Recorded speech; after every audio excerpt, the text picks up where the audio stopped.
அதில் நான் வீழ்ந்து விடாதிருந்தேன். உன் கண்ணில் நீர் வழிந்தால் என் நெஞ்சில் உதிரம் கொட்டுதடி.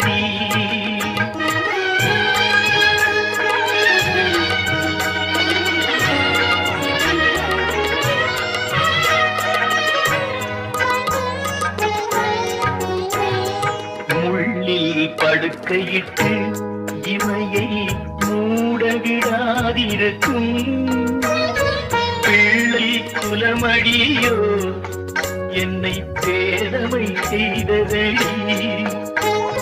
பேருக்கு பிள்ளையுண்டு, பேசும் பேச்சுக்கு சொந்தம் உண்டு.